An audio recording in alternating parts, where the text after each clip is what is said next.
Monsieur le maire, comment vous sentez-vous à environ 4 mois des élections? Parfaitement serein. Parfaitement serein parce que je sais qu'on a une bonne équipe, peut-être la meilleure équipe qu'on ait jamais pu présenter à des élections municipales, et parce que je sais et je sens que les gens vont aller à l'essentiel. Et l'essentiel, c'est notre équipe qu'il représente, parce que elle est là seule sans doute à pouvoir mettre en œuvre ce qui assurera la pérennité et l'avenir de la commune de Montclar. Que souhaitez-vous répondre à ceux qui vous accusent de ne pas vous préoccuper du village? Mais je ne m'occupe que du village.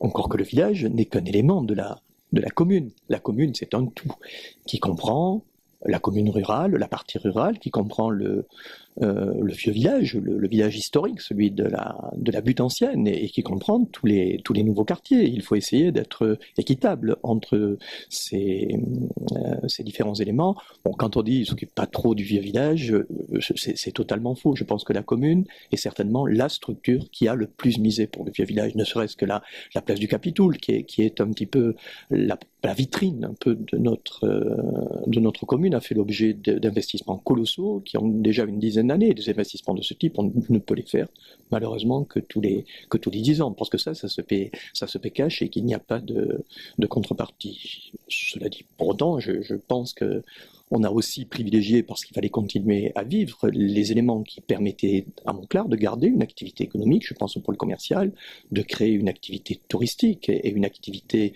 de revenus, je pense à la base de loisirs, de garder aussi une agriculture fiable, je pense au remembrement. Il y a tous les efforts de structure qui ont été faits dans l'agriculture. Et maintenant, effectivement, il faut continuer dans ce cursus, il faut continuer dans ce projet que l'on s'est fixé et qui ne se fait pas en quelques mois, ni même quelques années. C'est une œuvre de très très longue haleine, s'occuper d'une commune. Donc, quels sont vos prochains projets pour le village en lui-même? Sans doute pour le vieux village, c'est la question qui m'est posée. Donc effectivement, à partir du moment où l'essentiel de la base de loisirs a été mis en place, ce qui nous permet véritablement de fonctionner, à partir du moment où l'essentiel du pôle commercial est devenu opérationnel, à partir du moment où l'essentiel de l'activité économique agricole est susceptible d'être pérennisé, on va pouvoir s'occuper un petit peu plus de la partie paysagère du vieux village. Et de ce point de vue, je pense qu'effectivement, après avoir fait la place centrale, parce que dans toutes les communes bien organisées, c'est comme ça que l'on fait. On va s'occuper des autres grands axes du vieux village, c'est-à-dire, selon toute vraisemblance, un aménagement de la place de la gendarmerie, voire d'une autre petite place, et sans doute aussi la traverse. Ce sont deux projets très ambitieux et aussi très onéreux qu'il faut appréhender après avoir recueilli l'essentiel des financements pour en venir à bout. Les investissements de la base de loisirs de ces dernières années vous semblaient-ils essentiels? Absolument. Et non seulement essentiel, indispensable, employez le qualificatif que vous voudrez.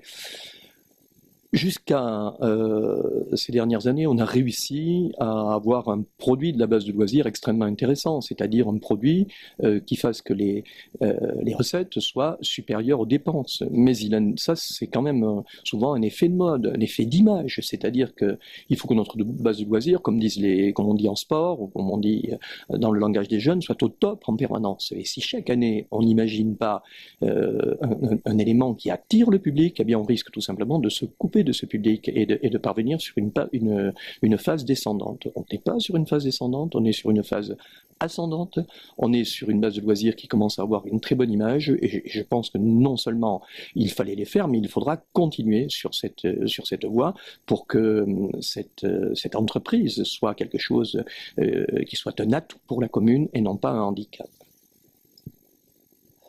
Vous parlez des atouts pour la commune. Quelles sont selon vous là où les meilleures réalisations de vos divers mandats? On a essayé de faire en sorte qu'il y en ait 2-3 essentiels. Essentiel, c'est le mot de la campagne électorale.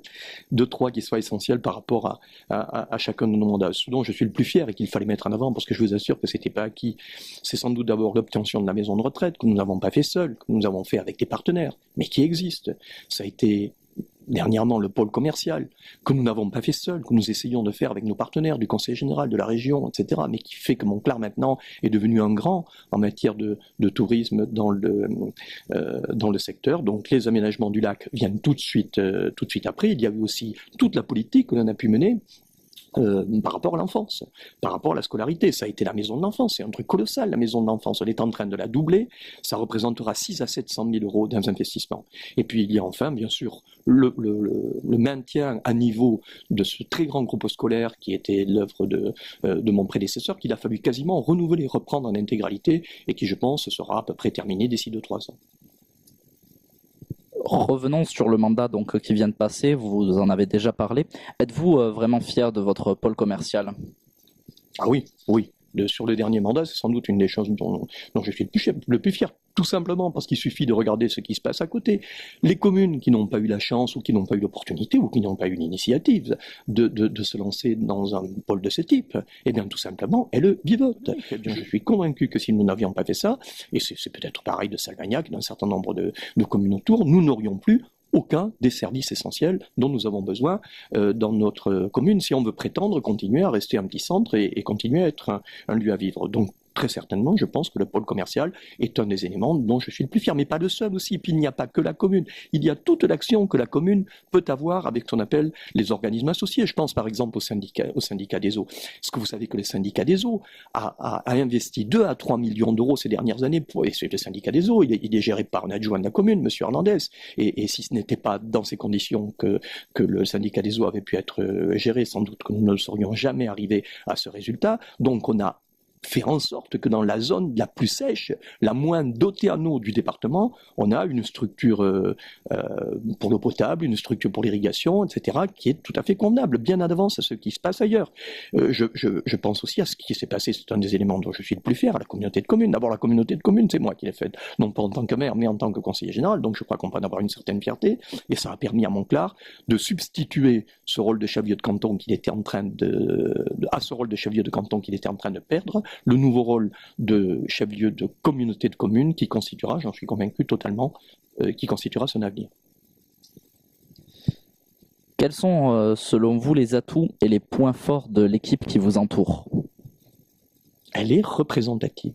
C'est ça son point fort. C'est-à-dire qu'il ne s'agit pas d'une chambrée, elle est totalement indépendante de partis. On le sait à peu près, quelle est l'appartenance des gens, des uns et des autres, mais ça on s'en fout, on s'en fiche. On a sollicité d'abord des candidats qui étaient motivés et des candidates, et elle est représentative. Elle est représentative de la parité homme-femme, ça c'est la loi, c'est obligatoire, donc de toute façon on n'a aucun mérite à cela, mais elle est représentative aussi à peu près de toutes les catégories d'âge.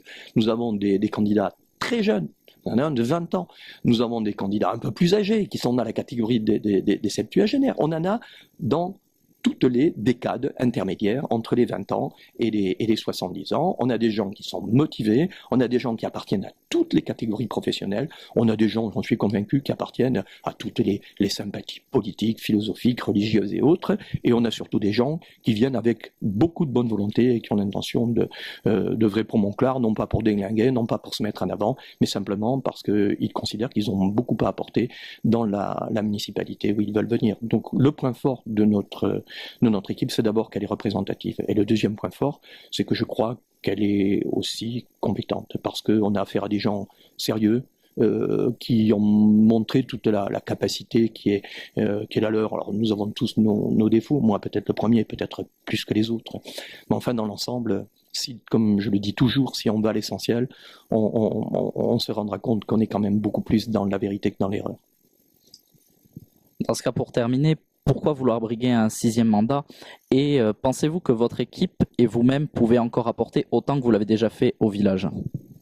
Pas autant, j'espère plus, pendant ces 6 ans qui restent, plus, parce que on a une équipe, parce que les éléments techniques sont nouveaux, parce que on va être vraiment à l'avant-poste de toutes les évolutions technologiques. Vous voyez le type de campagne qu'on mène avec le numérique, avec tous les éléments de communication que nous n'avions pas quand on a commencé. Tout ça va être totalement dépassé. On va faire beaucoup mieux que ce qu'on a fait pour arriver à pouvoir contacter les gens, pour arriver à pouvoir connaître leurs ambitions, à pouvoir connaître leur volonté, à pouvoir connaître leurs désirs, etc. Donc je pense qu'on fera mieux.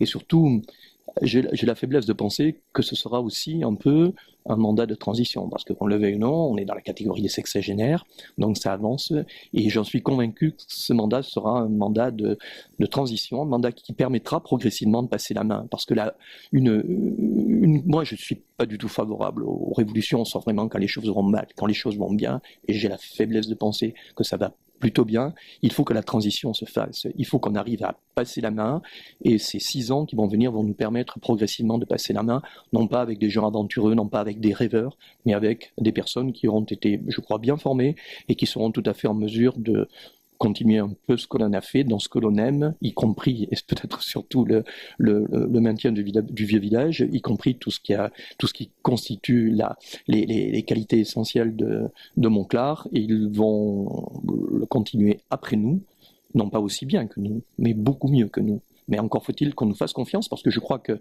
dans l'immédiat, et pour ce qui me concerne, j'ai encore, c'est pas combien de temps ça va durer, mais toute la passion intacte, et tant qu'on a la passion intacte, avec des projets, avec des idées, eh bien, il faut l'exercer.